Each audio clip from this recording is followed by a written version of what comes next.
فرش پر آمنہ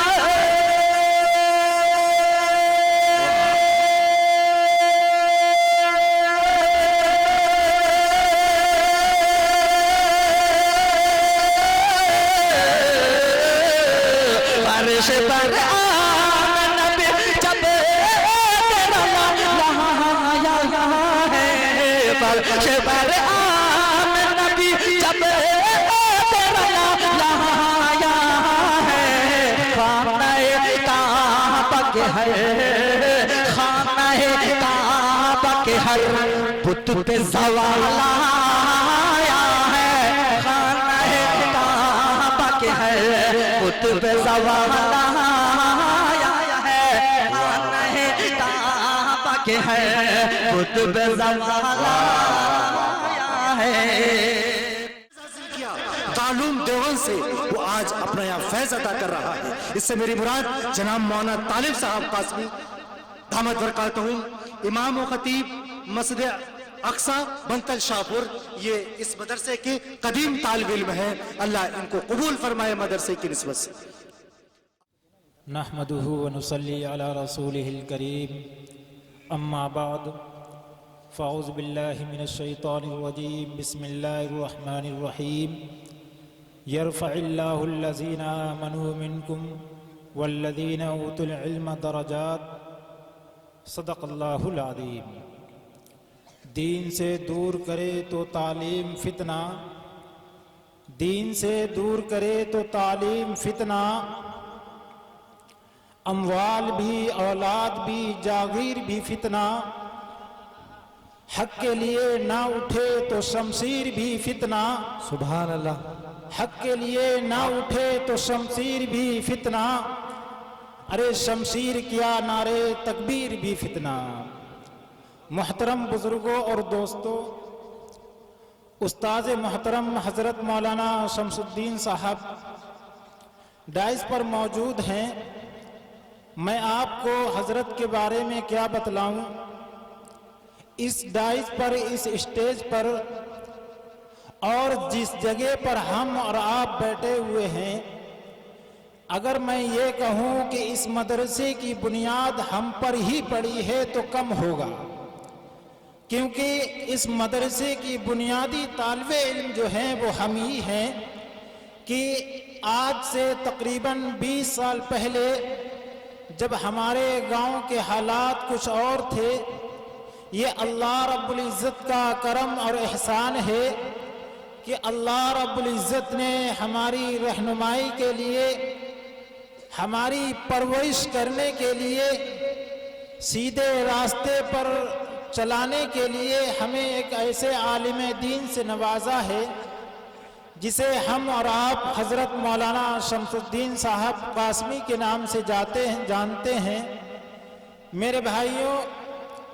حضرت کی اتنی محنتیں یہاں کے لیے کی ہیں حضرت نے کہ اگر ہم اور آپ ان کا شکر ادا کریں تو نہیں کر سکتے ہیں. میرے بھائیوں یہ دینی مدارس کا قیام ہمارے کس مقصد کے لیے ہے اور اس سے ہم کیا حاصل کرنا چاہتے ہیں. دوستوں قرآن مجید کی جو آیت کا ٹکڑا میں نے ابھی آپ حضرات کے سامنے پڑھا ہے علماء کرام سے اگر جب آپ پوچھیں گے کہ یہ قرآن مجید کی آیت کس موقع پر نازل ہوئی ہے اور کب نازل ہوئی ہے اور کس جگہ پر نازل ہوئی ہے تو میرے بھائیوں اسی جگہ کے تعلق سے جس جگہ پر ہم اور آپ بیٹھے ہوئے ہیں حضور اکرم صلی اللہ علیہ وسلم بھی اپنے مدرسے میں جسے اصحاب صفہ کا نام سے جانا جاتا ہے اسی موقع پر تشریف فرما تھے تو اس وقت یہ آیت نازل ہوئی تھی. میرے بھائیوں ہم اور آپ یہ سوچتے ہیں اور غلط فہمی میں رہتے ہیں کہ ہمیں مدرسوں سے کیا فائدہ ہوگا ہمیں دین کی تعلیم سے کیا فائدہ ہوگا ہمیں قرآن جاننے سے قرآن کی جو ہے تعلیم حاصل کرنے سے کیا فائدہ ہوگا. تو میرے بھائیوں ابھی ہمارے ناظم صاحب مولانا زاہد صاحب نے اور حافظ فخرالدین صاحب نے اپنے انداز میں اتنی عمدہ باتیں بیان فرمائی تھیں کہ اگر میرے بھائیوں ہم انہی باتوں پر غور کر لیں، اگر ہم انہی کی باتوں کو سن کر عمل کر لیں تو میرے بھائیوں جس دور سے ہم اور آپ گزر رہے ہیں، جس مقاصد کے لیے، جس مقصد کے لیے یہ دینی مدارس قائم کیے گئے ہیں، جب ہم مقصد کے اندر داخل ہونے کی کوشش کریں گے تو میرے بھائیوں آج یہ لوگ ہمیں انہی کے ذریعے مٹانے کی کوششیں کر رہے ہیں۔ انہیں معلوم ہے کہ ایک ایمان والا وہ ہے جب اسلام پر کوئی کیچڑ اچھالتا ہے، جب دین کے معاملے پر کوئی انگلی اٹھاتا ہے، اگر جس کے دل کے اندر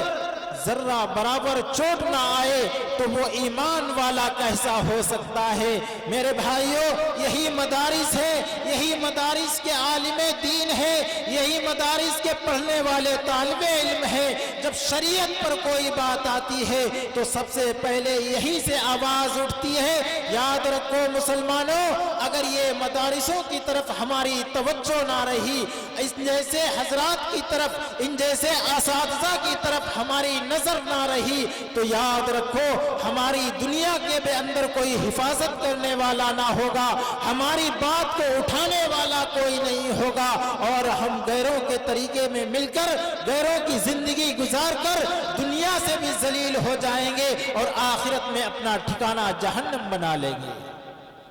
اس آیت کے اندر اللہ رب العزت نے اسی چیز کو بیان کیا ہے،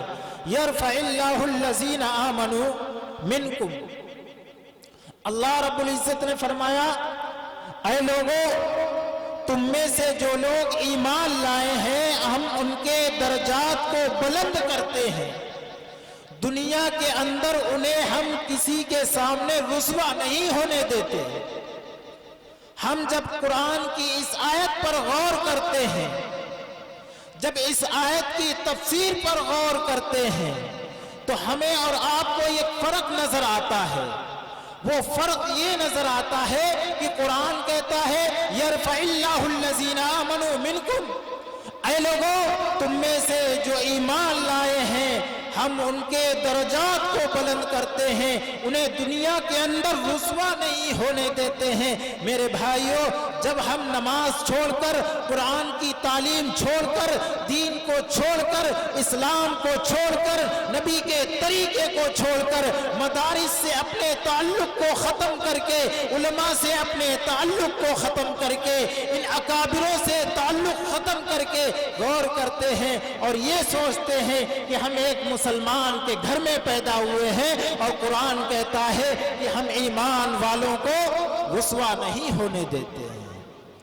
میرے بھائیوں تمام علماء کرام ایک بات جانتے ہیں، وَإِذَا قُرِئَ الْقُرْآنُ فَاسْتَمِعُوا لَهُ وَأَنصِتُوا، کہ یہاں پر کہا گیا کہ جب قرآن پڑھا جائے یا قرآن کی تفسیر بیان کی جائے تو خاموشی سے سنو، کیونکہ جب ہم خاموشی سے سنیں گے تو وہ بات ہمیں فائدہ دے گی۔ یہ ضروری نہیں ہے کہ پبلک ہی خاموشی سے سنے اور عالم لوگ کچھ بھی کریں۔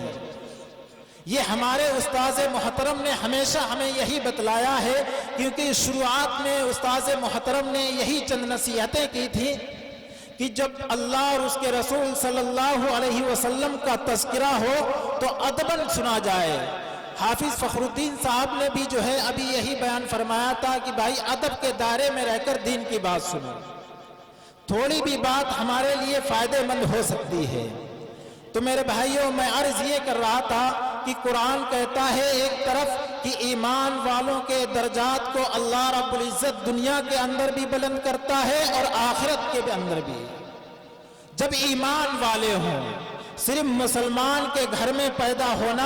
یہ ہمارے ایمان والے ہونے کی پہچان نہیں ہے، یہ ہمارے مسلمان ہونے کی علامت نہیں ہے۔ میرے بھائیوں جب ہم اپنی حقیقت کے ساتھ، ایمان کی حقیقت کے ساتھ وجود میں آئیں گے تو یہ ظالم حکمراں بھی جو ہے ہمارے قدموں پہ گر پڑیں گے۔ لیکن شرط یہی ہے یرفع اللہ الذین آمنوا منکم، کہ تم میں سے جو لوگ ایمان لائے ہیں ان کے درجات کو بلند کرتے ہیں۔ آگے فرمایا کہ اور ایمان والوں کے اندر بھی فرق کر دیا اللہ رب العزت نے۔